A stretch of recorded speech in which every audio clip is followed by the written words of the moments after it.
રાજકોટ સહિત સૌરાષ્ટ્રમાં વરસાદ બાદ પાકને થયેલ નુકસાનની સરકારી સહાય મળવાને મામલે હવે ભાગિયાઓએ પણ સહાય ચૂકવવાની માંગણી કરી છે।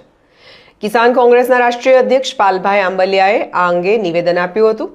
તેમણે જણાવ્યું કે સૌરાષ્ટ્રમાં આશરે 30 થી 40% ખેડૂતો પોતાની જમીન ખેડવા માટે ભાગિયાઓને આપતા હોય છે।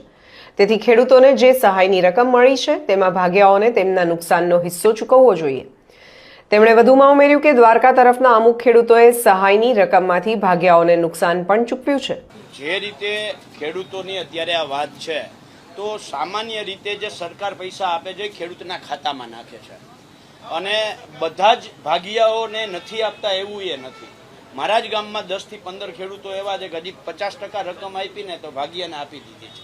કેટલાય ખેડૂતો એવા છે કે ભાગિયાને આવતા વર્ષ માટે લોન હજી તો આવતા વર્ષે આવશે કે નહીં આવે એની માનસિક તૈયારી કોઈ ચિંતા કર્યા વગર ભાગિયાઓને ખેડૂતો અગાઉથી પૈસા આપે છે, બરાબર છે। એટલે ભાગિયાઓને ભાગ નથી આપતા એવું નથી, પણ સરકારને હું વિનંતી કરું છું કે હારે હારે જો ખેડૂતોને જ તમે આપો છો તો જે ભાગિયાઓ છે એના માટે, ખેત મજૂરો છો એના માટે, અમે જ્યારે આ કમોસમી વરસાદ વખતે જ્યારે પહેલી અમે રજૂઆત સરકારને કરી ત્યારે પણ અમે કહ્યું હતું કે ખેડૂત અને ખેત મજૂરો બંનેને નુકસાન થયું છે તો બંનેને આની અંદર વળતર આપવામાં આવે।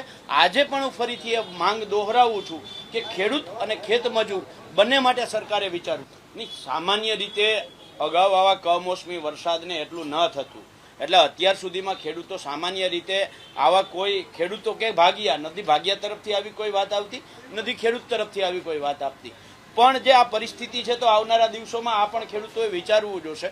અને સૌથી મોટી વાત આમાં એ છે કે ખેડૂત છે એ ભાગ્યાને નુકસાન ગયું છે તો એને કાઢી નથી મૂકતો। ખેડૂત છે એવા 5-25% ખેડૂતો હોય કે કદાચ ન આપે, બાકી મોટા ભાગના જે અમારી સાથે ખેડૂતોની સાથે જે ભાગિયાઓ છે એ ભાગિયાઓને બકાલું અમે આપીએ છીએ, એ ભાગિયાઓને દૂધ દહીં છાશ અમારે ત્યાં થાય છે એ આપીએ છીએ। એ જ ભાગિયાઓના જ્યારે લગ્ન હોય તો ઉપરથી એને પૈસા પણ આપીએ છીએ। એટલે નિર્દયતા સાથે ભાગિયાઓ સાથે જો વ્યવહાર થતો તો આટલા ભાગિયાઓ ત્યાંથી આવતા જ ના હોત। એટલે એમની સાથે પણ એમને પણ માનવીય અભિગમ સાથે એમને રાખવામાં આવે છે, એમને મકાન પણ આપવામાં આવે છે। એટલે આ જે વાત છે એ માત્ર ભાગિયાઓને લૂંટી લેવા જે સરકાર જેવી રીતે ખેડૂતોને લૂંટી લે છે, ખેડૂતો એવા નથી કે ભાગિયાઓને। અત્યારે મોટા ભાગના નહીં પણ એવું કહી શકાય કે 35 થી 40% જે વિસ્તાર છે આખા ગુજરાતની અંદર એમાં 35 થી 40% ભાગિયાઓ આધારિત થઈ ગયું છે અને એમાં સરકાર નીતિ બનાવે તો ખૂબ સારી બાબત કહેવાય। બાકી ખેડૂતોને હું વિનંતી કરું છું કે જે તમારે ત્યાં મજૂરી કરવા આવે છે અને તમારે ત્યાં તમારી જ ખેતી છે એ કરી અને જ્યારે એ